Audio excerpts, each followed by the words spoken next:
Respected Professor Jagdish Kumar, Vice Chancellor of the Jawaharlal Nehru University, Professor Rana Pratap Singh, Pro Vice Chancellor, members of the Swami Vivekananda Commemoration Committee,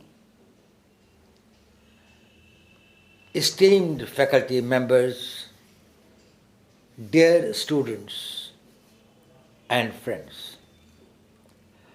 I feel honored to be here at this prestigious university to speak on the occasion of 158th birth anniversary of Swami Vivekananda. The institution has played a seminal role in academics, research, and public affairs.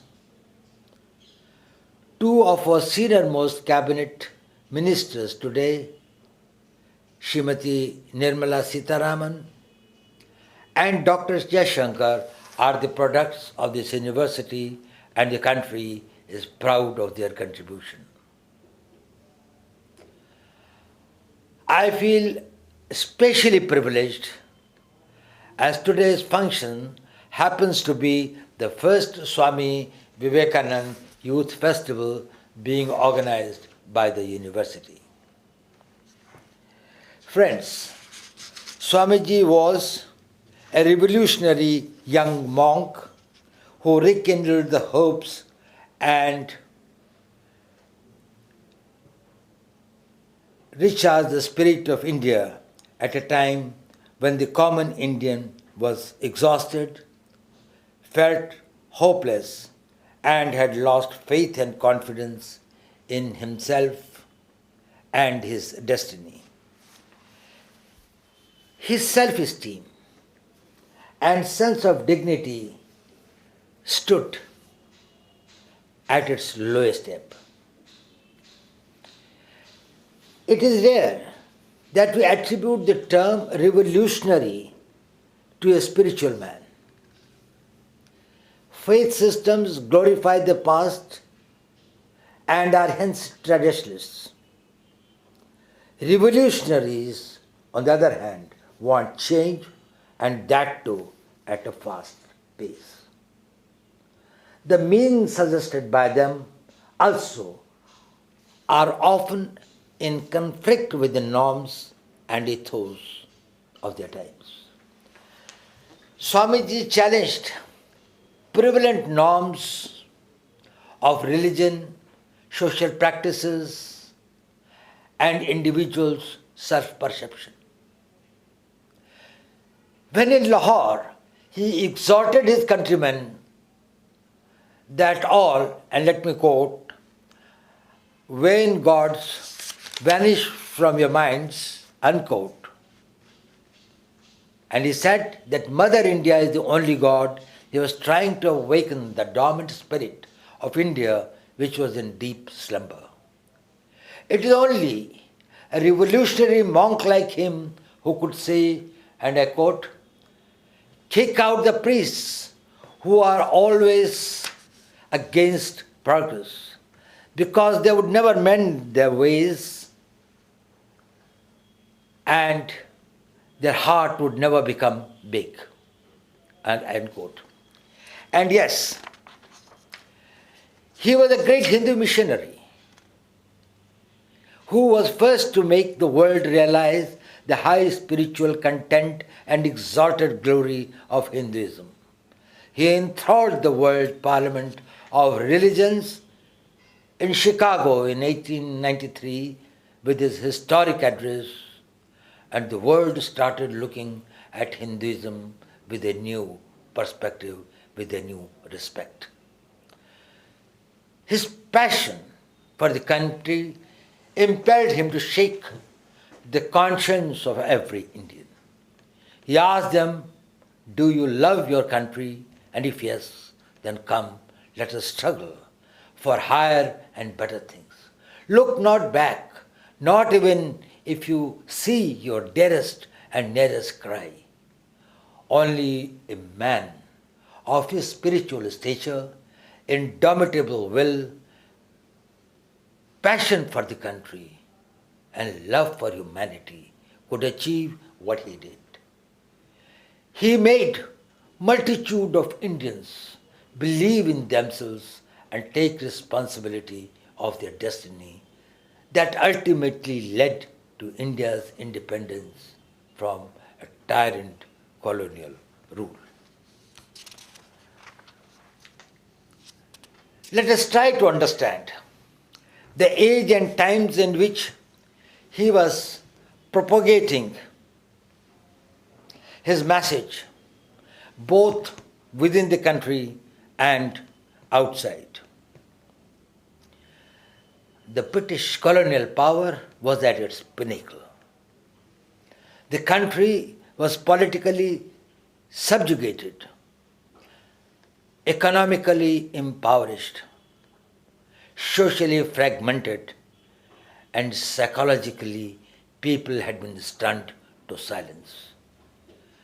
Major portion of the country had been usurped by the British through deceit, deception, and make Indians fight each other. Rest of India was controlled by the princelings of British tyrant fiefdom and oppressive feudals. Let me give you an example. In 1757, in the Battle of Plassey, British defeated Ajit Doval. By 1764, after the Treaty of Buxar, the Company Raj extended to whole of Bengal. Then started the loot, plunder, and oppression of farmers, compounded by the famines in which the company insisted on collective land revenues through most tyrant means.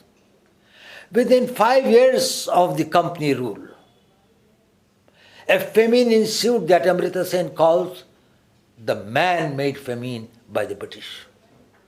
No famine of this magnitude had been seen by India in its living memory. Can you guess how many people died in that famine? 1 crore Indians, 5 times of what COVID-19 has killed all across the world. If COVID-19 continues for next 5 years and people die at the same rate, probably it will equal to the number of people killed.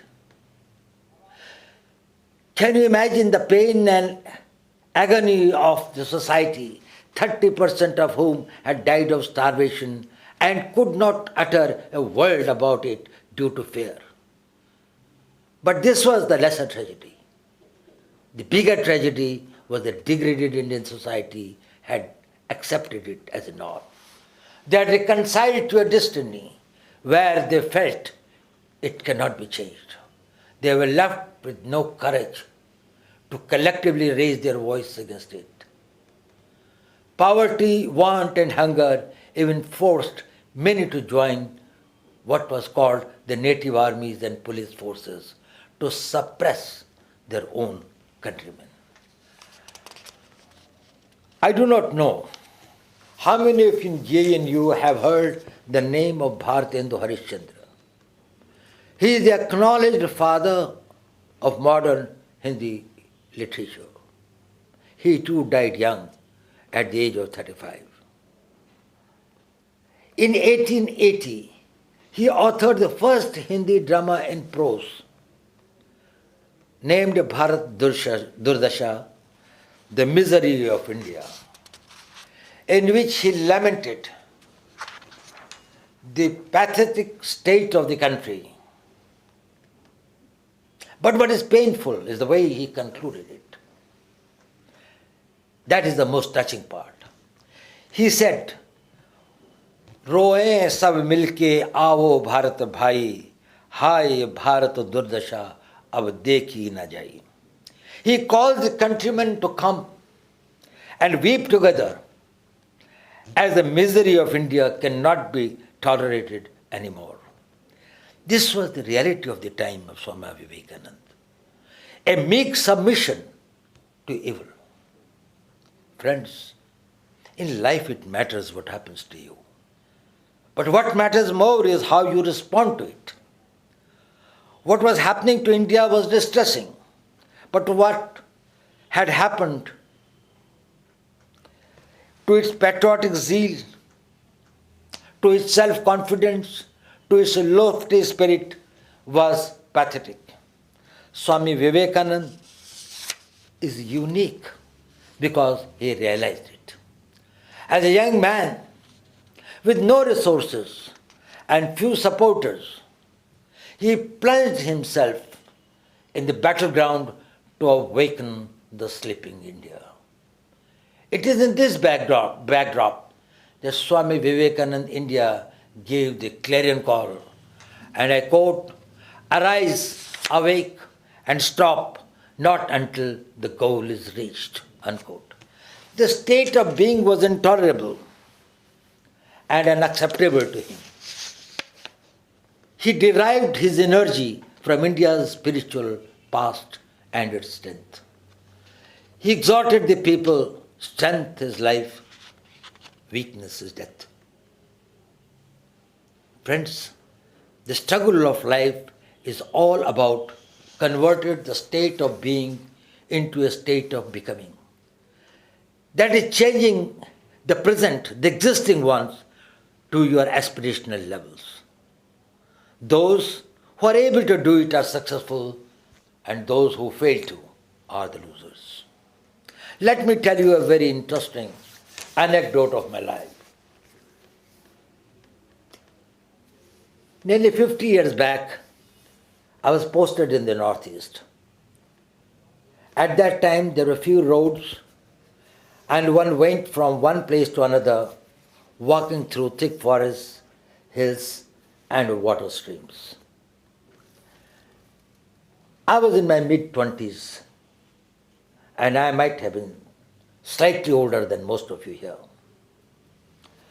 When I came to Delhi, I was asked to call on one Mr. Ananthachari, a very bright IPS officer from Madhya Pradesh, who later became DG BSF. He was then an assistant director, many years senior to me, and staff officer to legendary Sri K.F. Rustamji, then Director General of the Border Security Force. After I briefed him about the situation on Indo-Bangladesh border, where BSF was deployed, he told me to wait for a minute. He left the room and returned in a few minutes, asking me to come along to meet Mr. Rustamji, as he liked to meet young officers working in the field. Mr. Rustamji told me some inspiring words and then asked me, "Do you sometimes lose your way in the hills and mountains when you have to walk through the far-flung areas to visit your border outposts in an insurgency-affected area?" I hesitated, but I told him, "Sir, sometimes I do. But over a period of time, I have gained little experience, and it has made it easier for me now to traverse the land over there." He told Mr. Nandachari to send me to Tekanpur to deliver a lecture in weapons and tactics to the head constables undergoing instructors course. Tekanpur is the training academy of the Border Security Force.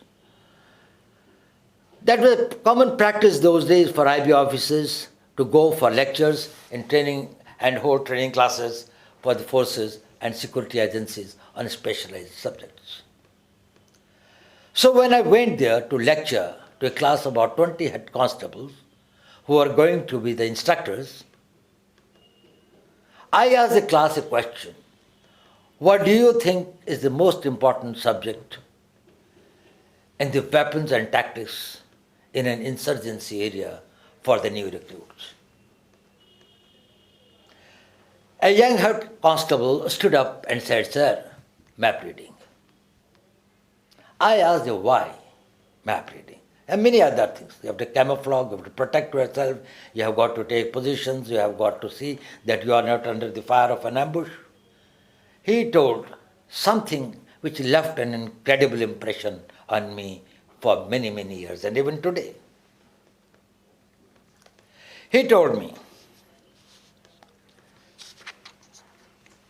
"Sir, जिंदगी का सारा खेल ही map reading का खेल है। पहले तो जवान आता है तो ये नहीं जानता कि मैं हूँ कहाँ, होता खड्डे में है, सोचता है पहाड़ पे हूँ, और फिर ये नहीं जानता कि जाना कहाँ है और जाना कैसे है। अगर रिक्रूट को ये 3 बातें पता लग जाएं सर, तो वो अपनी एक पोस्ट से दूसरी पोस्ट पर चला भी जाएगा और सुरक्षित वापस भी आ जाएगा." This was a great learning for me. I really thought that there lies the essence of life. We make 3 mistakes in life. Firstly, we do not know where we are. Secondly, we do not know where to go. And thirdly, we do not know how to go about it. Swami Vivekananda was able to fathom the real state of India's miserable existence. He told them not only where you are, but also who you are. Like a good instructor of map reading, he wanted the Indians to understand and internalize their position on the map. Let them know their weaknesses, let them know their infirmities, let them know their inhibitions, and also their strengths. So he made them realize both their strengths and their weaknesses. Secondly, he made them realize what was their goal. He tried to give them the confidence and ability to think big. He gave them the goal of a strong, powerful India, free from all shackles. But his most important contribution was his guidance how to bring about transformation. Like a good instructor, he gave the countrymen very specific guidelines which are particularly relevant to the youth of India like you. His first guidance was for physical quest. By physical quest, he meant taking care of your body and mitigating physical sufferings. What Vivekananda wanted from the youth was, and he said, muscles of iron and nerves of steel.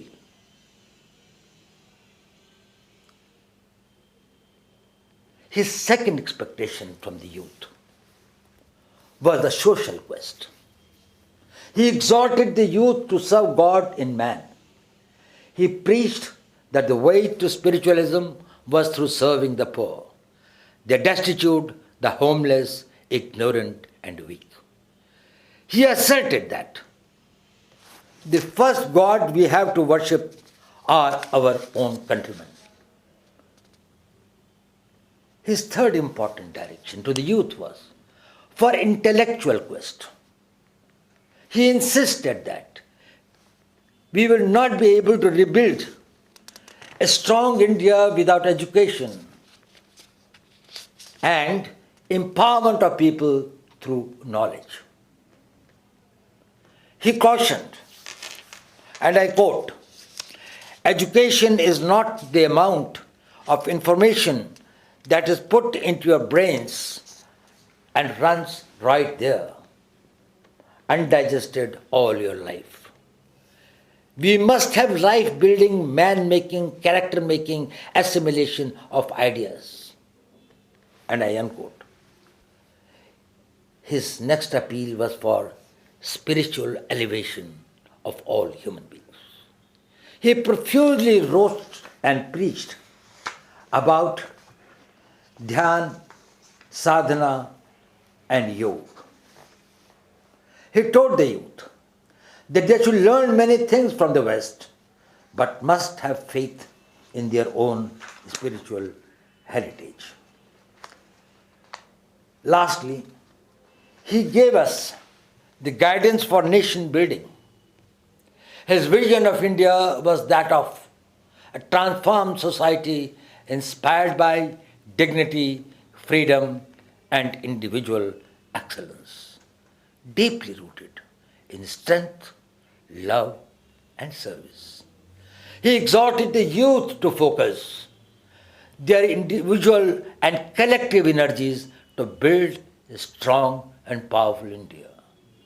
He particularly talked about the unity of the society and lamented that one of the causes of India's degradation was its social fragmentation, caste system, and self centric narrow vision. He said, and I quote, the solution to the caste problem in India is not to degrade the higher castes, but to raise the lower up to the level of the higher.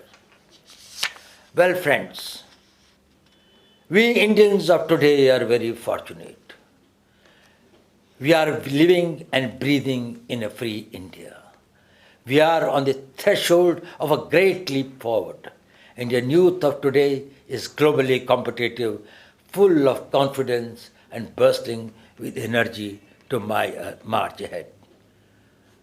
I also see strong new surge in our youth to carry the nation forward with a new passion of patriotism. Imagine a country of 1.35 billion, of which 65% are below the age of 35 today, forming the world's biggest youth bulge. If they all decide to collectively put their energies and work towards making India great and strong, where will our country be? If they all work with a single goal of nation building, your generation can play a seminal role not only in transforming India at a pace and in a way as never before, but also the world at large. I felicitate all of you on this day, on this very special occasion, and wish you a great success in meeting your aspirations for yourself and your motherland. Jai Hind.